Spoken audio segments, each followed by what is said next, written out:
sodio, que es una de las patologías más frecuentes en el manejo de medio interno, tanto en medicina como en emergencias. Cuando nosotros hablamos de hiponatremia, tenemos que diferenciar lo que es una verdadera hiponatremia, ¿no? Y hablamos de una verdadera hiponatremia cuando la osmolaridad baja, es decir, menos de 280.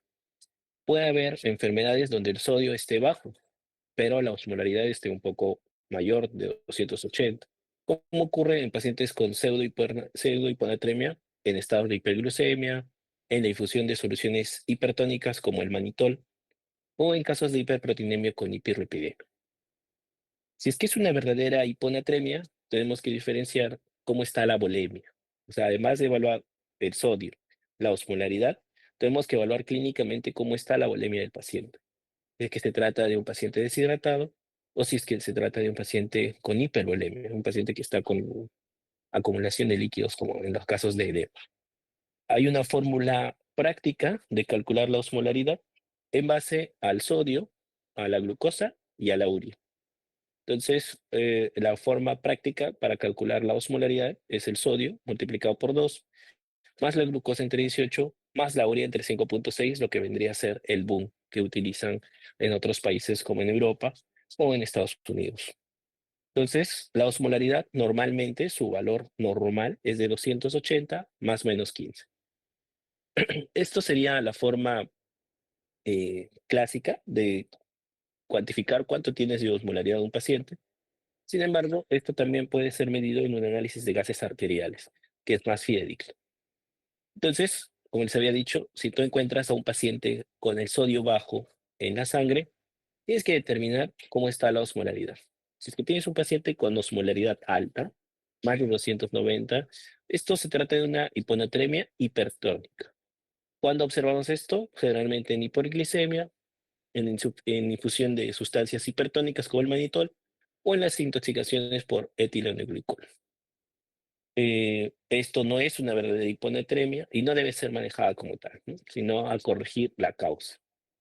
Cuando tienes una hiponatremia normotónica, es decir, la osmolaridad está entre 280 y 290, realmente las causas son las pseudos hiponatremias. Y aquí tienes la hiperproteinemia y la hiperlipidemia. Y la verdadera hiponatremia es aquella que ocurre cuando el sodio baja y la osmolaridad también. En estos pacientes, tú tienes que evaluar la volemia. Si el paciente está hipovolémico, si es que está euvolémico o si es que está hipervolémico. Si es que tu paciente está hipovolémico, nosotros tenemos que caracterizar cómo está el sodio urinario. Si un paciente tiene una disminución del sodio en la sangre, lo que tú esperarías como una respuesta compensatoria es que el riñón trate de absorber el máximo de sodio en la orina. Entonces, si tus riñones están funcionando bien, el sodio urinario tiene que estar bajo, es decir, menos de 10. Si es que tú tienes eso, probablemente las causas sean por pérdidas extrarrenales, es decir, pérdidas gastrointestinales, por vómitos, diarreas, fístulas, pérdidas en tercer espacio como diaforesis, quemaduras o pérdidas pulmonares. Por otro lado, tienes un paciente que tiene hiponatremia, disminución de la osmolaridad y que el sodio urinario está normal, probablemente las causas sí sean renales. Y aquí tenemos el uso de diuréticos, algunas nefropatías o secundaria insuficiencia suprarrenal. Por lo general, si tu paciente está hipovolémico, lo que tú necesitas es tratarlo con cloruro de sodio a una sustancia isotónica y en algunos casos también vas a tener que añadir sustancias hipertónicas, principalmente cuando se tratan de hiponatremias severas. Pero aquí lo principal es reconstituir la volemia. Si tienes un paciente con hiponatremia euvolémica, la principal causa de este escenario es una entidad que se llama el SIHR, el síndrome de secreción inadecuada de hormona antidiurética. Y por lo general, esto es consecuencia de otras enfermedades. La principal causa del SIHAT es la sepsis y las neumopatías. Dentro de ellas, las neumonías. Pero también lo puedes observar en pacientes con traumatismo encefalocraniano, accidentes cerebrovasculares, tumores, cáncer, insuficiencia suprarrenal, pacientes postquirúrgicos, etcétera, etcétera. Sus causas, como pueden ver, son muy variables. pero lo habitual es de que encuentres sodio bajo en sangre, osmolaridad disminuida, el sodio urinario mayor de 20 y la osmolaridad urinaria mayor de 100. Bien, entonces, osmolaridad urinaria mayor de 100 en el contexto de un paciente euvolémico con hiponatremia es prácticamente diagnóstico de SIGA. Por otro lado, si es que tienes la osmolaridad disminuida, probablemente se trate de un caso de intoxicación por agua, o también conocidos como potomanía. Eh, por último, las hiponatremias, que son hipervolémicas, igual, ¿no? Entonces, lo que nosotros esperaríamos es que un riñón normal disminuya el sodio en la orina. Si tú tienes el sodio urinario menor de 20, probablemente la causa sea una insuficiencia hepática, insuficiencia cardíaca, síndrome nefrótico, que estén causando la acumulación de líquido, ¿no? Mientras que si el sodio urinario está en más de 20, probablemente la causa sea una insuficiencia renal que puede ser aguda o crónica. ¿Cuál es el tratamiento de los pacientes que tienen eh, hiponatremia hipervolémica? Por lo general, la restricción hídrica y el uso de diuréticos como furosemida. Pero hablamos de hiponatremia cuando el sodio es menor de 135, pero ¿tenemos que tratar a todos? Pues no. Generalmente las indicaciones es el tratamiento de las hiponatremias severas, cuando el sodio está en menos de 120, o cuando está sintomática, o cuando ha sido una hiponatremia de rápida instauración. ¿Y hasta cuándo los tratamos? Si es que vamos a tratar a ellos, igual, hasta que el sodio esté en más de 120 y hasta que los síntomas desaparezcan. Debemos tener en cuenta de que tenemos que ser muy cautelosos en la corrección del sodio porque puede tener una complicación que es muy severa e irreversible, como es la mielinólisis espontánea, que vamos a ver más adelante. Entonces, cuando tratamos la hiponatremia, no debes de sobrepasar los 0.5 a 1 miliequivalente por hora. En global, no debes de superar los 8 a 10 miliequivalentes por hora o más de 18 miliequivalentes en 48 horas. Y esto es una regla para prevenir la mielinólisis espontánea. ¿Qué síntomas pueden tener los pacientes que tienen hiponatremia? Pues en una primera instancia aparece cefalea, déficit de atención, alteración de la memoria, alteración de la marcha e incluso bradisiquia. Pero mientras los síntomas van progresando, el estado del sensorio va deteriorándose a un estado de somnolencia, confusión, estupor y coma. Incluso puede haber convulsiones y distrés respiratorio. Entonces, lo que les decía es, hay una enfermedad que se llama el síndrome de disminución osmótica o mielinólisis pontina, que se produce por una injuria en la mielina, o una apoptosis de los oligodendrocitos. Eh, por lo general,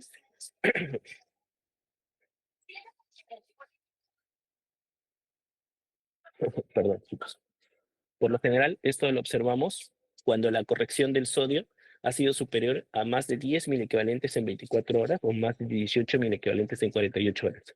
Por eso es que les comentaba de que esto debemos ser muy cautelosos en la corrección de las hiponatremias, porque una de las complicaciones y que sucede y que muchas veces ha terminado con pacientes que quedan secuelados en estado vegetativo, cuadriparésicos o en estado de coma o incluso puede llevar a la muerte, ¿no? Entonces, esto es una de las causas de denuncias, ¿no? Por mala praxis o por negligencia médica. Y ustedes, las hiponatremias son muy frecuentes, ¿no? Entonces, todo médico que atiende pacientes en emergencia, o pacientes de medicina, o pacientes críticos, debe saber corregir solo.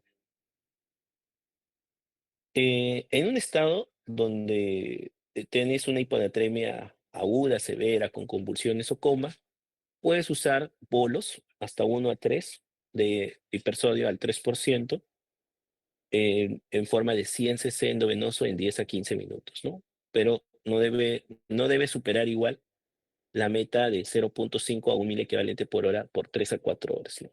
Siempre poniéndonos como parámetro eso, incluso en los casos más severos. Si es que es una hiponatremia crónica, tu meta debe ser subir 6 a 8 mil equivalentes en 24 horas, ¿no? No hay un apuro, ¿no? Y si es que es severa sintomática, igual puedes usar los bolos hasta que el sodio esté en más de 120 o los síntomas cedan. Entonces, si tienes una hiponatremia crónica hipovolémica, por lo general el paciente va a requerir hidratación. Y por lo general la hidratación es con cloruro de sodio. Si es que es euvolémico, generalmente indicamos restricción de sal, puedes usar diuréticos de asa, incluso hay pastillas de sal o antagonistas de la vasopresina. Si es que tienes a un paciente hiponatrémico hipervolémico, por lo general el manejo es restricción de agua libre y sal, diuréticos de asa y antagonistas de vasopresina. ¿Cómo calculamos el volumen que tenemos que infundir para corregir el sodio? Pues aplicamos una fórmula, que es la fórmula de Androgay-Marias, que consiste en restar el sodio de la solución que tú vas a infundir, menos el sodio del paciente, entre el agua corporal más 1. Hay que tener en cuenta de que esta fórmula, si bien es el paradigma en la corrección de sodio, no considera el volumen de diuresis ni tampoco la excreción de corrección, el exceso de corrección si es que hay hipovolemia. Entonces, para esto tenemos que saber las principales concentraciones de sodio que suelen tener las soluciones con las que corregimos hiponatremias, ¿no? La clásica, que es el cloruro de sodio, al 0.9%, es de 154 miliequivalentes por litro. Una solución hipertónica al 3% tiene 513 miliequivalentes por litro. Una ampollita de hipersodio de 20% tiene 68 miliequivalentes eh, en, en el frasquito, ¿no? El frasquito que viene de 20 mililitros. Y el bicarbonato de sodio, pues tiene 20 miliequivalentes de sodio por ampolla, ¿no? A esto también tienes que tener en cuenta el agua corporal de los pacientes. El caso de los varones se calcula multiplicando el 0.6 por el peso, el caso de las mujeres 0.5 por peso, y los ancianos por lo general tienen menos agua corporal que los adultos, ¿no? Entonces, si queremos preparar una solución hipertónica de cloruro de sodio al 3%, lo que vamos a necesitar es mezclar el cloruro de sodio al 0.9%, ponemos 890 mililitros, y de hipersodio vamos a poner 110 mililitros, lo que equivale a 5.5 ampollas. Entonces, a un frasco de cloruro que viene de 1 litro, le saca 110 mililitros del cloruro de sodio al 0.9% y le infunde 5.5 ampollas de hipersodio. Con esto vas a crear el cloruro de sodio al 3%, que como les había mencionado, contiene 513 miliequivalentes de sodio en este frasco. Bien, entonces, si imaginemos que tenemos a un paciente varón de 51 años, que la familia lo trae porque no despierta, tenemos una presión arterial de 120/75, una frecuencia cardíaca de 90, el sodio está en 110, 16, el potasio en 3.5 y el cloro en 102. La glucosa en 126, la creatinina en 1.3 y la urea en 25. Pesa 60 kilos y vamos a calcularle la osmolaridad. ¿Qué les había dicho de la osmolaridad? Es 2 por 16 más la glucosa, que es 126 entre 18, más la urea, que es 25 entre 6, ¿no? Entonces, ¿todo eso cuánto va a salir? 244. Entonces, se trata de una hiponatremia hiposmolar, ¿no? Es una verdadera hiponatremia y debemos de corregirla. ¿Qué vamos a hacer entonces? Vamos a preparar nuestra solución de sodio al 3%, esta solución hipertónica, que como les había dicho contiene 513. Vamos a restar el sodio del paciente, que en este caso es 116, y lo vamos a dividir entre el agua corporal. Como es un varón, el agua corporal es 0.6 por su peso, que es 60 kilos. Y eso le sumamos 1. ¿Cuánto sale todo esto? 10.7. ¿Qué quiere decir esto? Que un frasco de 1 litro de cloruro de sodio al 3% va a elevar 10.7 miliequivalentes por litro. Yo quiero elevarle 10. ¿Cuánto queremos elevarlo? Por lo general hemos dicho de 0.5 a 1 miliequivalente por hora por 3 a 4 horas. En este caso hay un poco de síntomas graves, ¿no? El paciente ha venido en un estado de somnolencia profunda. Entonces vamos a reponer 1 miliequivalente por hora en las primeras 4 horas. Bien. Entonces, queremos subir 4 miliequivalentes. Si 1 litro tenía 10.7 miliequivalentes, va a subir el 10.7 mil equivalentes, nosotros solo queremos subir 4 mil equivalentes. Hacemos una fórmula, una regla de 3 simple, y lo que nos va a salir es 374 mililitros. Entonces tenemos que pasarle estos 374 mililitros en 4 horas. Y para esto nos vamos a ayudar de una bomba de infusión. Esto equivale a 93 mililitros de nuestra fórmula que habíamos preparado de hipersodio de solución hipertónica 3%, ¿no? Y con esto vamos a elevar ¿cuánto? Con 93 mililitros por hora, 4.000 equivalentes en este paciente, ¿no? Por supuesto, tienes que estar reevaluando cada cierto tiempo. Por lo menos después de esa infusión deberías tener un nuevo control de electrolitos. Si es que es el manejo de una hiponatremia severa, aguda, ¿no? En el caso de pacientes con convulsiones, coma o estupor, se puede usar bombas, bolos de cloruro de sodio al 3% de 100 cc endovenoso en 10 a 15 minutos, pero yo les sugiero de que siempre traten de corregir no más de 1.000 equivalente eh, por, por hora, ¿no? Vamos a ver este caso contrario de un paciente que tiene hipernatremia. La hipernatremia ocurre por todo lo contrario, ¿no? Entonces, generalmente la hipernatremia ocurre por estados de deshidratación. Bien, esa es la principal causa de hipernatremia. Esta es una mujer de 53 años en tratamiento con ertapenem por una infección urinaria, en tratamiento por una infección urinaria por una Escherichia coli, ¿no? Ingresa febril, con vómito, somnolienta, deshidratada y taquipnémica. Le encuentra una presión arterial de 130/85, una frecuencia cardíaca de 108 y un sodio en 168. Pesa 68 kilos. Entonces, nosotros debemos tener en cuenta, aquí ya no vamos a calcular el volumen de sodio que le vamos a infundir, ¿no? Sino aquí calculamos el déficit de agua. Y para esto aplicamos la siguiente fórmula. 1 menos 140, en una visión de 140 mientras entre el sodio medido, ¿no?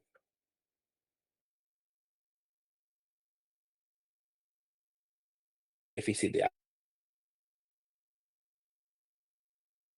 Una paciente, vamos a corregirle, en este caso no lo vamos a corregir con solución hipertónica, por supuesto, ¿no? Ni tampoco con cloruro de sodio. Vamos a crear una solución al medio normal. Para eso, agarramos un frasco de cloruro al 0.9%, extraemos 500 mililitros y le sumamos 500 mililitros de agua libre. Entonces, con eso creamos una infusión que no tiene 154 mil equivalentes de sodio, sino que por el contrario va a tener la mitad, que es 77. Entonces, con esta solución, vamos a restar 77 menos 168, que era el sodio medido en la paciente, entre el agua corporal total de la paciente, que en este caso, como es una mujer, vamos a calcularlo de 0.5 por 68 más 1. ¿Cuánto me sale esto? Menos 2.6. ¿Qué quiere decir?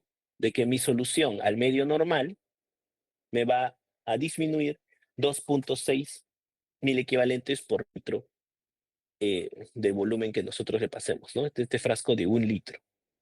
Y necesitamos disminuir 4.000 equivalentes en 12 horas. La misma, la mielinólisis pontina puede ocurrir por corregir rápido el sodio, tanto en estados de hiponatremia como de hipernatremia. Entonces, en ambos tienes que ser muy cuidadoso cuando haces una corrección. Bien, entonces aplicamos lo mismo, ¿no? No subir más de 8 a 10 mil equivalentes por día, ¿no? Entonces, vamos a restarle 8.000 equivalentes en 24 horas. ¿Cuántos frascos necesitaremos para eso, no? Entonces, si con 1 litro vamos a disminuir 2.8, para bajarle 4 vamos a necesitar 1.428 mililitros de esta solución, ¿no? Al medio normal. Esto sería, si es que lo dividimos, lo queremos pasar en 12 horas, o sea, en 12 horas queremos corregir 4.000 equivalentes, la solución que tendríamos que infundir sería 120 cc por hora. El cálculo del déficit de agua es de 5.8 litros, ¿no? Entonces eso tenemos que ir corrigiendo, pero no lo vamos a pasar todo en un día, ¿no? Siempre con nuestra meta de los 8.000 equivalentes por litro. Entonces, le pasas 120 cc por hora en 12 horas y eso lo calculas en tu bomba de infusión. Entonces, siempre hay que tener en cuenta de que la reposición de volumen debe ser muy cautelosa y monitorizada principalmente en pacientes que con grandes volúmenes, por ejemplo, esta paciente, su déficit de agua era de 5.8, pero yo no le voy a pasar 5.8 litros de agua, ¿no? ¿Por qué? Porque podría congestionarla, podría provocarle un edema agudo de pulmón o un estado de hipervolemia. Entonces, siempre hay que tener en cuenta la corrección muy precauciosa de pacientes con cardiopatía, ancianos, EPOC, shock, sepsis, cirrosis hepática o pacientes desnutridos, ¿no? Muy bien, vamos a alteraciones de potasio. Vamos con hipocalemia, ¿no? ¿A quién debemos de tratar? Principalmente cuando tienes un paciente con hipocalemia severa, ¿no? Y por lo general le hablamos de hipocalemia severa cuando es menor de 2.5 o cuando hay alteraciones en el electrocardiograma, ¿no? ¿Qué te puede dar eh, el paciente que tiene hipocalemia? Va a aumentar la amplitud de la onda U, puede haber depresión del segmento ST o puede haber una prolongación del QT, ¿no? Y a la larga esto puede ocasionar fibrilación ventricular, ¿no? Entonces, un paciente con hipocalemia severa puede llevar al paro cardíaco, ¿no? Entonces, si es que tú lo vas a corregir en una infusión periférica, no debes infundir más de 20 miliequivalentes de potasio por hora. Mientras que en una vía central sí puedes infundir hasta 40 miliequivalentes por hora, ¿no? A esto tienes que tener en cuenta cuánto de potasio contiene una ampollita de hipersodio, que es el cloruro de potasio al 20%. Contiene 26. Esto es lo que solemos usar para los retos. Entonces, si queremos aumentar en un paciente 40, 60 miliequivalentes, aumentan transitoriamente 1 a 1.5 miliequivalentes de potasio sérico por hora, ¿no? Entonces, acá sí tenemos que hacer controles séricos del potasio antes de iniciar tu reto y después de pasarle el reto, ¿no? No podemos ser pasarle, por ejemplo, a veces hay indicaciones, 2 retos de potasio cada 8 horas, no, pues no, imposible, no puedes dejar eso, ¿no? Tú, si pasas 2 retos, tienes que hacer un control nuevo y ver si necesita más o no, porque si no lo podrías llevar al estado de hipercalemia, ¿no? Igual, la infusión de potasio tiene que ser lento, siempre lo pasamos en un volumen de 1 o 2 horas. Si lo pasas muy rápido, también puedes ocasionar arritmias fatales en los pacientes, ¿no? Entonces, siempre tengan cuidado con las enfermeras cuando le dices un bolo de, de potasio, ¿no? A veces se pueden confundir, ¿no? Bien, entonces vamos a tener un caso clásico, un paciente VIH, 58 años, que tiene neurocriptococosis y está en tratamiento con anfotericina. Principales efectos adversos de la anfotericina, hipocalemia e insuficiencia renal. Y como es habitual, este paciente le toman un control de potasio y tiene 2.1. Está estable, la presión está normal, su frecuencia cardíaca está normal y pesa 50 kilos. Entonces, eh, por lo general, cuando tú vas a corregir potasio, el paciente suele requerir una vía central, ¿no? Entonces, tú puedes pasar tu cloruro de sodio, 100 mililitros, al 0.9% y le añades un calio, 10 mililitros. Entonces, con esto eh, vas a aumentar, eh, por lo general, pues unos 1 a 1.5 mil equivalentes de potasio con 2 o 3 retos, ¿no? Y eso lo pasas en 1 hora cada uno. Si es que es por vía periférica, pues no se recomienda, pero si lo tienes que hacer, algunos lo pasan con tu cloruro de sodio, tu ampolla de calio, bicarbonato, iodocaína o algunos incluso con sulfato de magnesio que también mejora la absorción del potasio, ¿no? Y aquí sí no lo puedes pasar en 1 hora, ¿no? Aquí tienes que pasarlo en 2 horas. ¿Por qué? Porque puede causar flebitis e infiltración de las vías, como pueden ver, ¿no? La hipercalemia, la hipercalemia, pues aquí vamos a tratar principalmente a los pacientes que tienen hipercalemia severa, ¿no? Y aquí se define severa como más de 6.5 o 7, ¿bien? O cuando hay alteraciones en el EKG. Eh, El tratamiento de la hipercalemia es un poco más complejo, necesita otras intervenciones, dentro de ellas el antagonismo de la membrana de acción del potasio, que generalmente se hace con infusiones de calcio, eh, aumentar la excreción extracelular del potasio eh, dentro de las células y remover el potasio del cuerpo, ¿no? Entonces, tiene algunas estrategias que vamos a ver a continuación. Imaginemos que tenemos a un paciente varón de 60 años que tiene diagnóstico de enfermedad renal crónica, que está en crisis y que tiene una neumonía adquirida en la comunidad. Este paciente, por decisión propia, discontinuó sus diálisis por 7 días e ingresa a la emergencia con palpitaciones y arritmias en el electrocardiograma. En análisis de rutina le encuentran el potasio en 9.5, su presión arterial está normal, su frecuencia cardíaca está normal y pesa 70 kilos. Entonces, la primera intervención es estabilizar la membrana cardíaca para disminuir el riesgo de arritmias malignas. Y para esto administramos gluconato de calcio. 10 mililitros, que es una ampolla endovenoso estable. Y esto lo podemos repetir cada 30 a 60 minutos según el control del potasio y del electrocardiograma. Eh, en segundo lugar, vamos a desplazar el potasio al intracelular, el potasio plasmático al intracelular. Para esto solemos usar soluciones despolarizantes, los conocemos así. Usamos insulina regular, 5 a 10 unidades, con dextrosa al 33% en 5 ampollas, para disminuir el riesgo de que le pueda causar al paciente una hipoglucemia, ¿no? Entonces se administran juntos. Y esto se administra en 30 a 60 minutos. A la par, tú también puedes pasarle al paciente nebulizaciones con 10 a 20 gotas de fenoterol, ¿no? Ahora esto, las nebulizaciones cada vez se usa menos en los ambientes de emergencia por el tema de que puede generar aerosoles. Muchas veces estos estados de hipercalemia pueden ser generados por estados respiratorios como neumonías, ¿no? Entonces, se trata de evitar. Con esto vamos a disminuir 0.5 a 1.2 miliequivalentes de potasio. Y lo otro, que quizás es la forma más efectiva de disminuir el potasio, pero también que suele tardar un poquito más, es el uso de eliminación de potasio, ¿no? Que es con los diuréticos de asa como la furosemida, que podemos usar de 40 a 200 miligramos, siempre inicio con 40 miligramos, que puede causar estados de hipovolemia. Y si es que esto no logra controlarlo, esta medida médica no logra corregir el estado de hipercalemia, el paciente va a requerir diálisis, ¿no? Eso es una de las indicaciones de diálisis de urgencia, o sea, una falla en la corrección de la hipercalemia. Muy bien. Eh, un pequeño chepi de 1 minuto para tomar un poquito de agüita. Disculpen, chicos, estoy un poco enfermo y estoy quedando fónico. Ahora vamos a hablar sobre los disturbios ácido-base, que también todo médico tiene que saber interpretar un análisis de gases arteriales.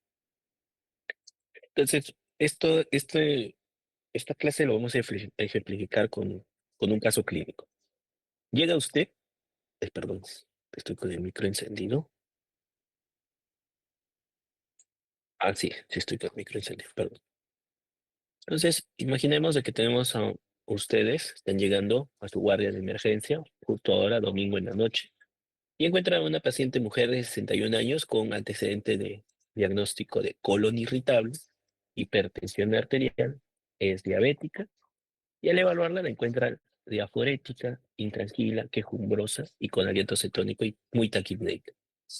La enfermera solo atinó a ponerle una máscara de Venturi al 50% y solicita al médico de turno que la evalúe rápidamente. Y usted le toma un ADA. Este análisis de gases arteriales de esta paciente muestra lo siguiente: una presión arterial de 85, una saturación de oxígeno de 97%, pero hay que tener en cuenta que está con una máscara Venturi con FIO2 al 50%, ¿no? O sea, probablemente el PAFI, si calculamos 85 entre 0.5, va a salir bajo, ¿no? Tiene sodio 125, cloro en 100, el bicarbonato está en 6, la presión de CO2 en 13, el pH en 7.9, el exceso de gases en -25 y albúmina en 2. Entonces, cuando nosotros interpretamos un NAGA, por lo general, tenemos que medir estos 6 pasos. En la práctica clínica, la mayoría nos quedamos en el paso 3 o en el paso 4, quizás hasta el paso 5, ¿no? Pero lo que ustedes tienen que dominar siempre es hasta el paso 4, ¿ok? De manera práctica, más que todo, ¿no? Entonces, lo primero que tú tienes que ver cuando tienes a un paciente con un trastorno de ácido base es ver cómo está su pH. Lo normal, un estado de eufemia, es cuando el pH está en 7.4 más menos 4, es decir, de 7.36 a 7.40. Nuestra paciente tenía pH 7.29, por tanto, estaría en un estado de acidez. Por otro lado, tienes que ver cómo se acompaña el trastorno del bicarbonato y del CO2. Y tienes que verlo en ese orden. Primero bicarbonato y luego CO2. ¿Cómo está el bicarbonato en este caso? Tenía un bicarbonato en 6. Entonces tienes un paciente que tiene acidemia y bicarbonato bajo, o sea, los dos están bajos. Por tanto, el trastorno primario se trata de una acidosis metabólica. Bien, entonces, si es que va de la mano la disminución del pH y del bicarbonato, el trastorno es metabólico. Igual, si está alto el pH y el bicarbonato también está alto, el trastorno primario es metabólico, ¿no? Por el contrario, si es que tú tienes el pH bajo y el CO2 alto, probablemente el trastorno primario sea respiratorio, una acidosis respiratoria, ¿no? Entonces, luego tenemos que calcular si la respuesta compensatoria, porque es habitual si tú tienes a un paciente con acidosis metabólica, que su organismo trate de controlar esto mediante una alcalosis respiratoria, ¿no? Es una respuesta compensatoria del organismo que suele ser natural, pero a veces se puede asociar un trastorno adicional por la misma patología o por una respuesta compensatoria.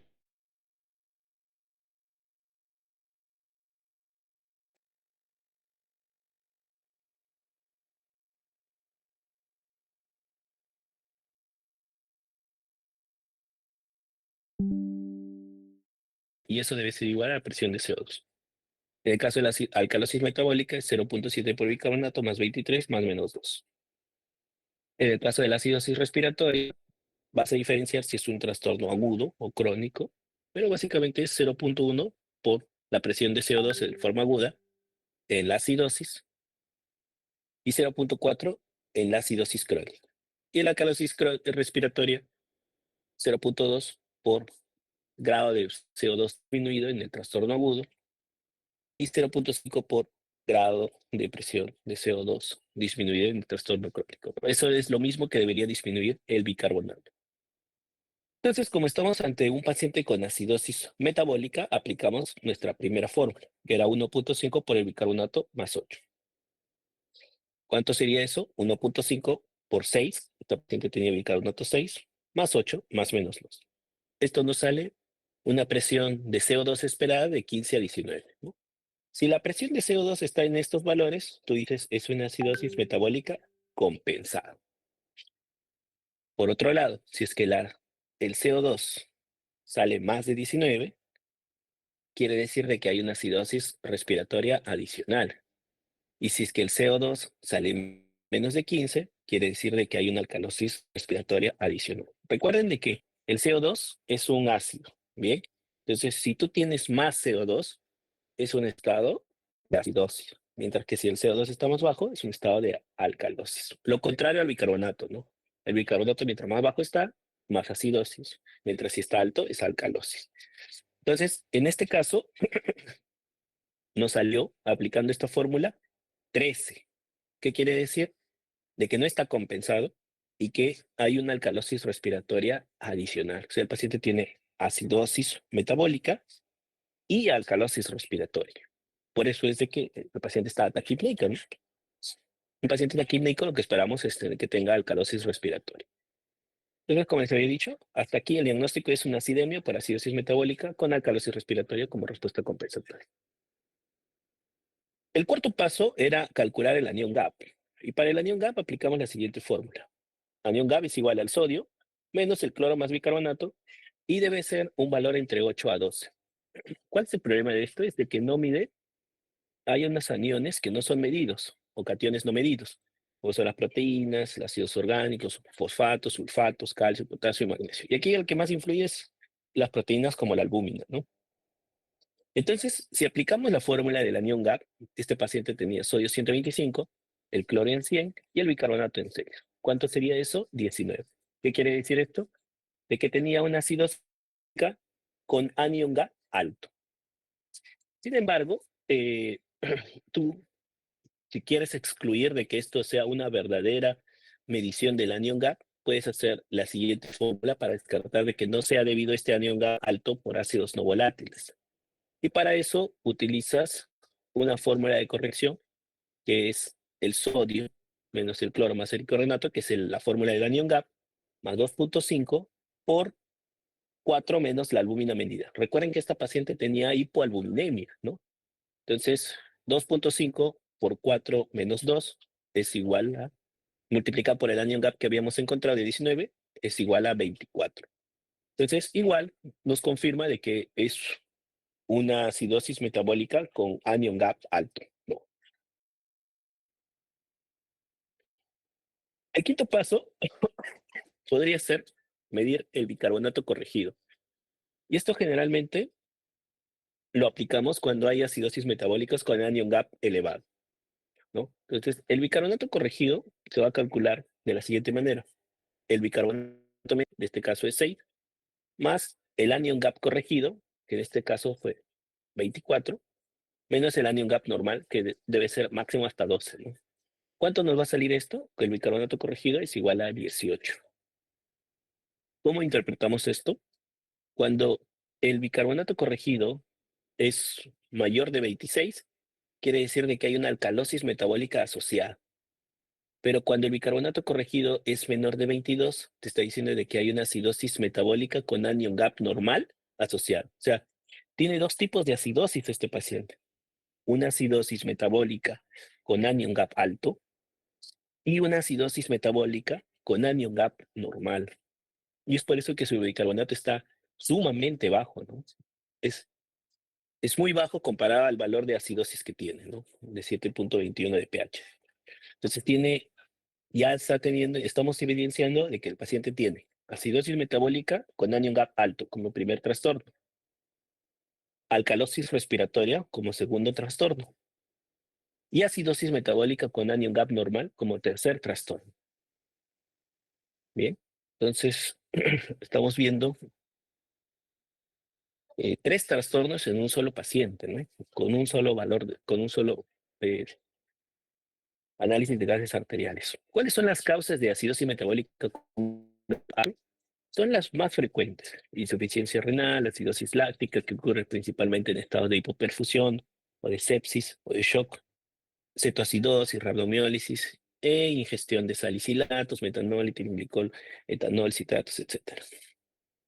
¿Cuáles son las causas de acidosis metabólica con anion gap normal? Generalmente, administración de ácidos, pérdidas del carbonato, y aquí la más frecuente son diarrea, drenajes biliares, fístulas, o pacientes renales con acidosis tubular renal, cetoacidosis, ¿no? Recuerden que era una paciente diabética y que tenía un aliento cetónico, ¿no? Entonces, muy probablemente también tenga un estado de, de cetoacidosis, ¿no? Entonces, ¿qué podría estar causándole a la señora eh, el anión gap alto, el ácido metabólico con el anión gap alto, el foco infeccioso, ¿no? ¿Y qué podría estar causándole el anion gap normal? Un estado de cetoacidosis. Entonces, hasta aquí tenemos un trastorno ácido base triple, ¿no? Acidosis metabólica primaria con anion gap elevado, acidosis metabólica con anion gap normal y alcalosis respiratoria primaria.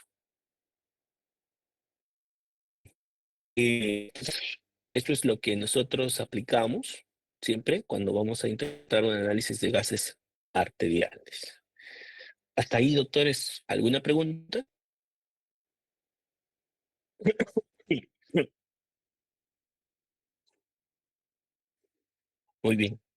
Si no hay preguntas, les agradezco por su tiempo. Un domingo por la noche sé que es un horario complicado y repasen, ¿no? Esto es cuestión de práctica, ¿no? Hay que apuntar las formulitas en su celular o en un cuaderno de notas, porque la mente es frágil, ¿no?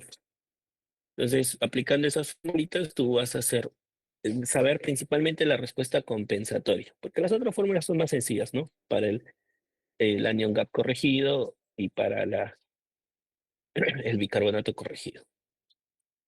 Muy bien. Les agradezco por su tiempo, chicos. Hasta luego. Hasta luego.